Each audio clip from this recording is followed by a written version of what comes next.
കേരളത്തിൽ തുടർച്ചയായി വർദ്ധിച്ചുവരുന്ന മനുഷ്യ വന്യജീവി സംഘർഷ പ്രശ്നത്തോട് കേന്ദ്ര സർക്കാരിന് നിസ്സംഗതയും ഒഴിഞ്ഞുമാറുന്ന നിലപാടുമാണുള്ളതെന്ന് കൊടിക്കുന്നിൽ സുരേഷ് എം പി.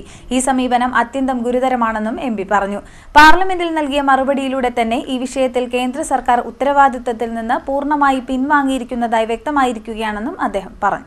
സംസ്ഥാനത്ത് തുടർച്ചയായി വർദ്ധിച്ചുവരുന്ന മനുഷ്യ വന്യജീവി സംഘർഷ പ്രശ്നത്തോട് കേന്ദ്ര സർക്കാർ സ്വീകരിക്കുന്ന നിസ്സംഗവും ഒഴിഞ്ഞുമാറുന്ന നിലപാടും അത്യന്തം ഗുരുതരമാണെന്ന് കൊടിക്കുന്നിൽ സുരേഷ് എം പി പറഞ്ഞു.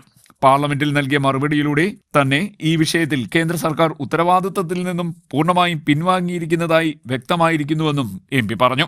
ലോക്സഭയിൽ താനുന്നയിച്ച ചോദ്യത്തിന് മറുപടിയായി പരിസ്ഥിതി വന കാലാവസ്ഥാ വ്യതിയാന മന്ത്രാലയം വന്യജീവി ആക്രമണങ്ങളാൽ ഉണ്ടായ മനുഷ്യമരണങ്ങൾ, പരിക്കുകൾ, നഷ്ടപരിഹാരം എന്നിവ സംബന്ധിച്ച് ജില്ലാതല കണക്ക് കേന്ദ്ര സർക്കാരിന്റെ കൈവശമില്ല എന്ന് സമ്മതിക്കുകയായിരുന്നു. ഈ പ്രശ്നത്തിന്റെ ഗൗരവം കേന്ദ്ര സർക്കാർ തിരിച്ചറിയുന്നില്ല എന്നതിന്റെ തെളിവാണിതെന്നും കൊടിക്കുന്നിൽ സുരേഷ് എം പി പറഞ്ഞു.